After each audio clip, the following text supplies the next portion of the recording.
Imagine a platform where some of Britain's biggest stars have the opportunity to reflect and celebrate their biggest professional accomplishments in a lovely, relaxed, chatty space. Since 2016, Josh Barry's Beyond the Title has celebrated the great and good of entertainment from showbiz legends to rising stars and everyone in between, who have each provided an insight into their remarkable careers in the public eye. So join Josh and the team as another significant figure in entertainment shares their unique anecdotes and stories exclusively on Beyond the Title. The 31st December 2024 proved a dark day for the world of broadcasting as news broke of the sad passing of the legendary writer, DJ and broadcaster Johnnie Walker at the age of 79. The rock by his side for over 20 years was his beloved wife Tiggy, who he married in 2002. Former commercials producer Tiggy Walker became entwined to one of the most beloved broadcasters in Britain, was there through every stage of his battle with cancer. Following the release of Both Sides Now, Laughter, Grief and Everything in Between, I caught up with the author to talk legends, broadcasting and memories of a radio icon. Ladies and gentlemen, Tiggy Walker. Tiggy, welcome to Beyond the Title. Firstly, you've had a roller coaster of a year. Can you sum it up? Non-stop. Non-stop. No rest. Johnny was always on my bucket list for dream subjects to welcome to the podcast, but sadly I never got to do it. What did he make of the podcast medium? Well, Johnny was a radio man through and through, and I don't think he had completely embraced the podcast medium, if I'm all honesty. I think we were both people who would listen to a live radio show. So, and that's an age thing. I think Johnny loved live radio as it was going out. I remember when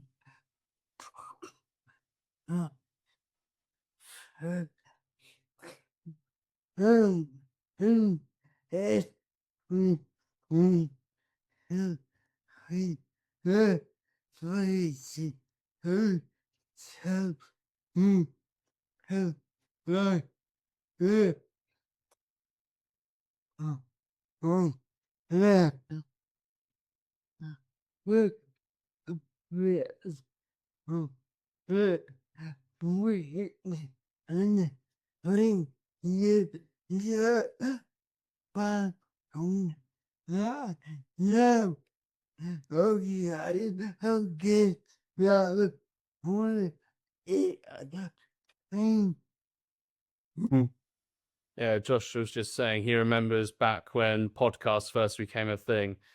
Anyone who had their own radio show would essentially do like a podcast episode at the end of the week of all like the so-called best bits, and that's just where it sort of derived from. Yes. Well, I mean, podcasts certainly had their place, and there's absolutely no doubt that people are targeting more what they want to listen to today, and the genre, and the age group, and everything else. So, I just think that Johnny probably was just a bit too late for the whole podcast thing. I mean, we did do one. Johnny and I did a podcast together called Consciously Coupling, and I think we did 12 episodes where we interviewed other couples, where there was, say, a well-known couple and the person behind them, because naturally that was quite a fascination of mine.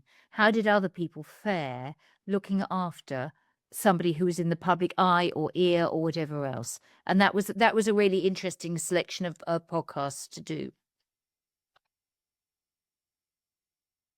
Who did you have on that podcast? Do you remember? We had Claire Baldy and her partner Alice Arnold, I think her wife. We had Dave Myers, the hairy biker, and his wife. We had Anton Dubeck from Strictly Come Dancing. We had Ken Bruce, the radio man.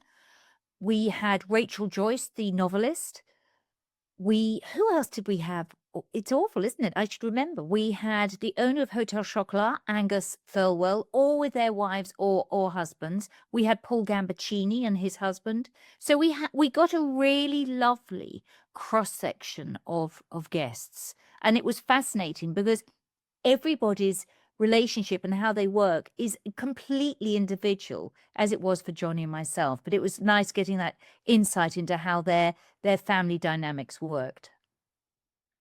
For me, writing can be a very cathartic process, and with the release of your new book, Both Sides Now, I guess you can relate. In what ways did it help you with the grief process? It helped me initially because half the book is about me looking after Johnny last year while he was extremely unwell. He was on oxygen full time. He was housebound. He was in a wheelchair. And so I was having to do everything for him, from bathing him and dressing him and feeding him to just, doing all the normal stuff. And he was steadily getting more and more tired.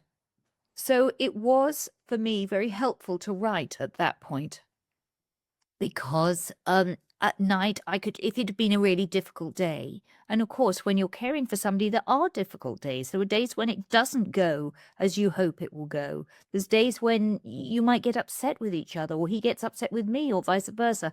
And it was very cathartic at that stage to write about it because it helped get it off my chest. And then the other half of the book is our life together as a married couple from when we met. And that I wrote after he died and after his funeral.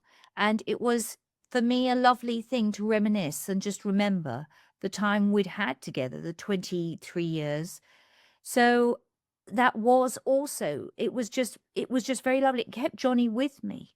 And I felt he was sort of with me all the time I was doing the book.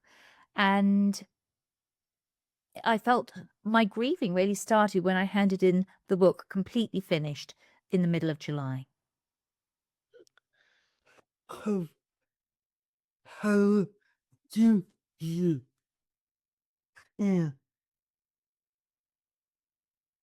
now?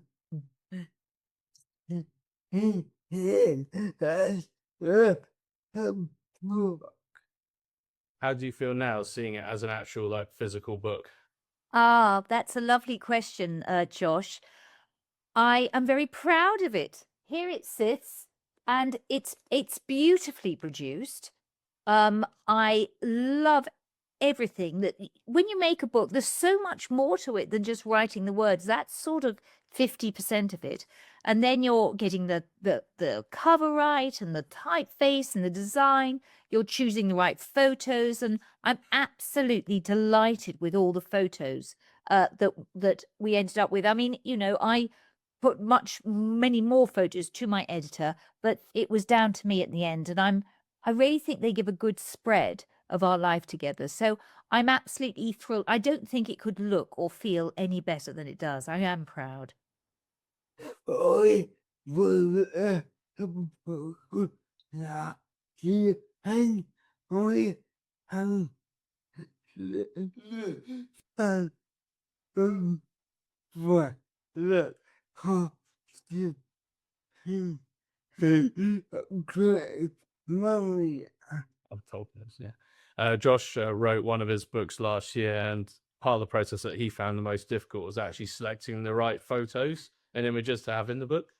It's so hard, Josh, because pictures are so important. They do say 1,000 words, and there's so much you need to cover, isn't there? And I didn't put a wedding photo in, for example. I just thought there's no space for a wedding photo. I thought there were more important stories to tell. And I wanted quite a few photos of Johnny at work because that's what people would love to see, because Johnny ultimately was at his very best when he was in a radio studio. The pirate radio phenomenon has become one of the most important aspects in the history of broadcasting. Why do you think so many of Britain's best-loved broadcasters cultivated their style through this route? Because it's about time. In the mid-60s, that was the only place that people could play pop music in this country.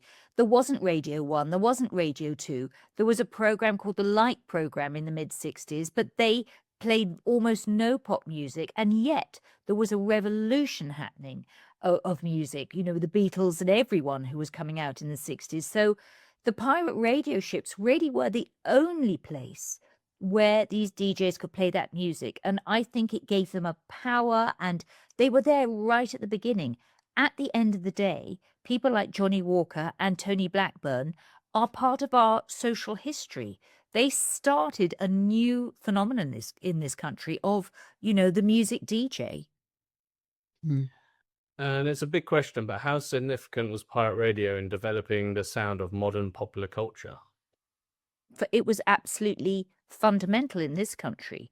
Radio 1 was only born because of the threat of the pirate radio stations. So I think they really forced the issue for the BBC to start covering pop music. So they were absolutely fundamental in this country for the start of pop music stations. Completely unlike America, there were already pop music stations all over America, but England was far behind because I guess the BBC dominated.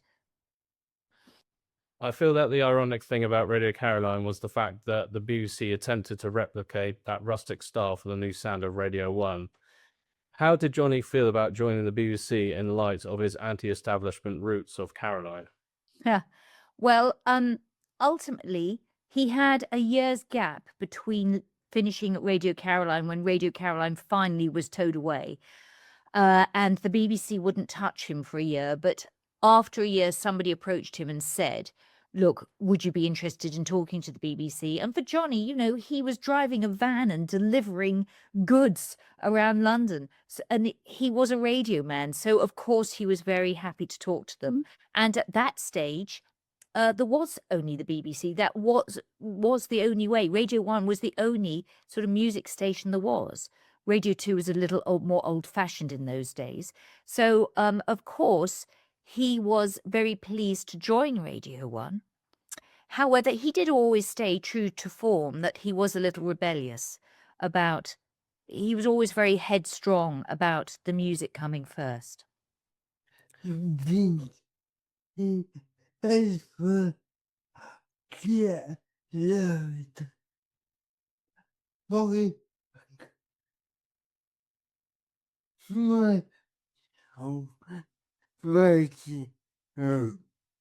he ever get lured by any commercial radio at any point in his career?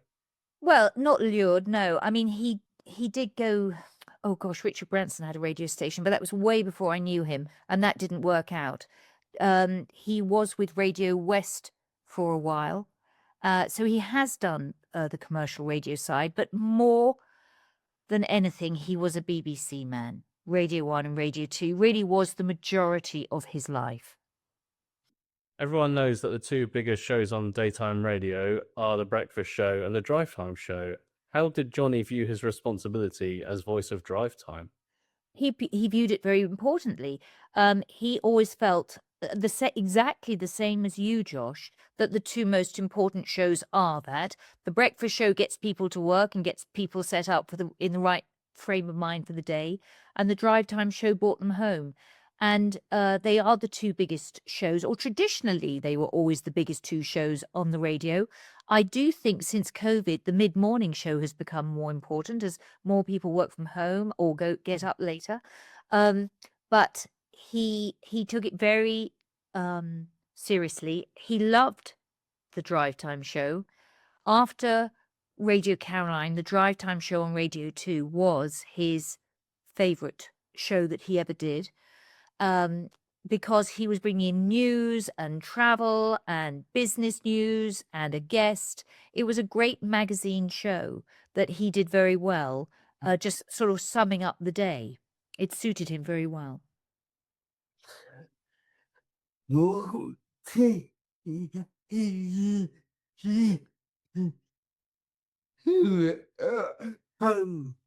So what did you listen to at home?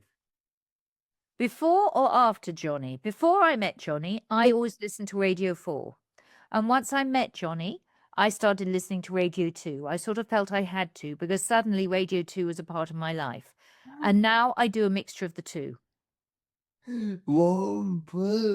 Were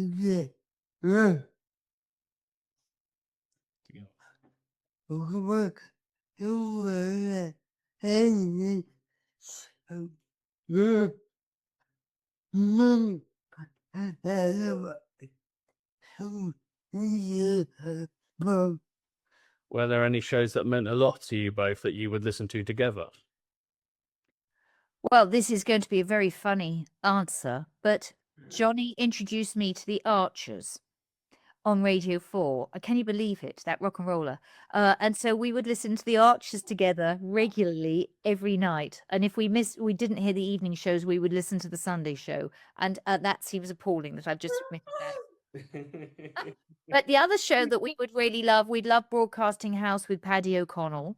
And those were two shows. I think when Johnny wasn't on Radio 2, his tendency was to listen to another station because it was almost like not working if he listened to another station. Yeah.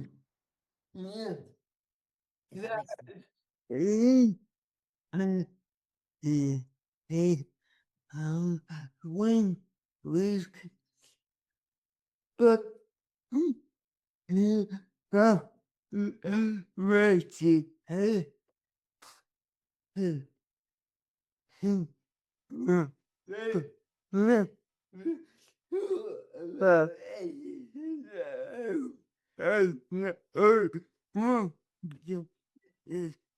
was so much of the That's interesting because when we spoke to other radio presenters and that, they'd say the same thing, and Josh is just wondering if that's just like just part of the job. What, listening to another radio station? I think this, if you're a radio man, and Johnny was a radio man, he wanted to hear what was going on all over the place. He wanted to be very aware of other presenters, where they were, what they were doing. So he had such a passion for radio that, you know, it was great to listen to other stations and what they were doing.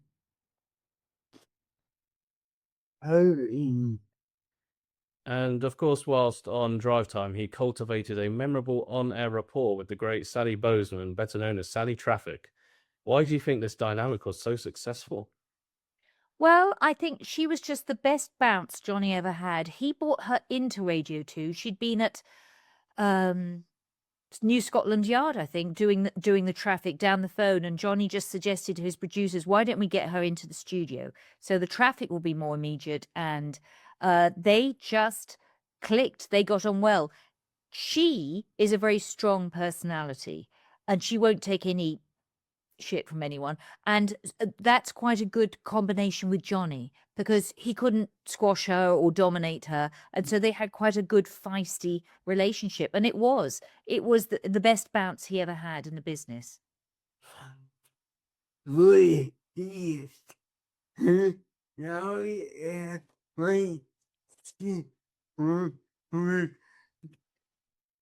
No, yeah, she, and we, Oh, when she was with Claudia. All right.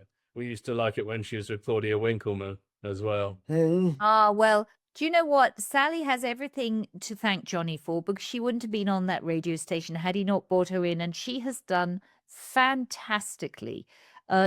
She's almost like the head teacher of Radio 2 now. You know, when somebody new comes in on the weekend and she doesn't like them, boy, do they know it. And she's sort of at the beginning has the upper hand because she knows how the show should work, how they should go. And she was terrific with Claudia. It was lovely. But she's been terrific with lots of the presenters. But I'm saying, yeah, you're right. Claudia and Johnny were probably the two she was strongest with. Yeah. Okay, thank boom. There's a certain amount of synergy in his career because his final Radio 2 venture was ironically the same show title as he presented at Radio 1, Sounds of the 70s. What was it about that period that excited him so much? I didn't know that was his show, Radio 1, except that was the time he was on Radio 1. I guess that's what you mean.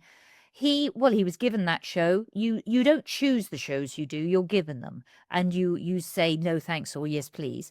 And Johnny was very happy to do Sounds of the 70s because it was a phenomenal decade for music. He also loved the 60s, but actually if you debate it with him, at the end of the day, the 70s had more variety. I mean, really, there was every genre of music in the 70s.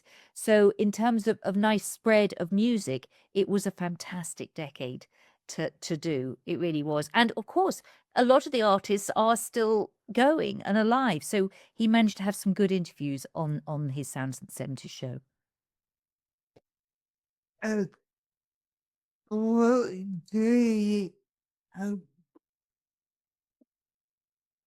won't have to work with I am broke. You well, yeah.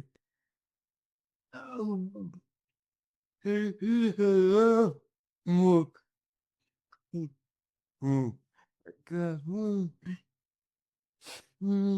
What? Yeah. Well. And what are your hopes for the book? Do you think it will give what do you say, sir? Well. How? Well. How? Oh yeah. Do you think it will give people hope, like with what you went through? Do you think it will help other people? You hope, maybe? I think there's lots of people who I hope will enjoy the book, Josh. What first of all is other carers, people who are looking after somebody. It's very tough being a carer, and sometimes it is good to know what other people are going through. And I'm very, very honest in the book about the pitfalls and what was good and what was bad. So I hope it will give some comfort, especially to those who are looking after somebody terminal, because that is quite different. Because there's no hope when there's somebody's terminal. They're just going in a downward slope towards the end. And the other thing is, I obviously hope that Johnny's fans will enjoy it because they're going to get to know Johnny an awful lot better, because it's Johnny as seen through my eyes, which is, of course, very different to the Johnny they just hear on the radio. It's a fuller picture of Johnny, warts and all. Yeah. No. Yeah. What is Johnnie Walker's legacy? That is a terrific question that no one else has asked me. I think Johnny Walker's legacy is a lot of music. I cannot tell you how many people have said to me, Johnny was the soundtrack to my life, because he played the records that then meant something to me. He often played different records to everyone else, and that is his legacy. I think he's given a whole generation a great musical education. And just to finish off, what's next for Tiggy Walker? Well, another great question, Josh. I'm going to get this book out. It was released this week, and I'm doing a bit of a book tour, so I hope the book does well. I would love to think there's another book in me, and I have a feature film in development which I've written, and that's a pretty tough thing, trying to get a feature film off the ground. And honestly, I wait to see what the universe has in store for me. I'm just open. It's quite nice for the first time in a long time not to have any distinct plans. I just need to be for a while. I've had quite an exhausting time looking after Johnny, and I think I need a little bit of recovery time, and then see what happens.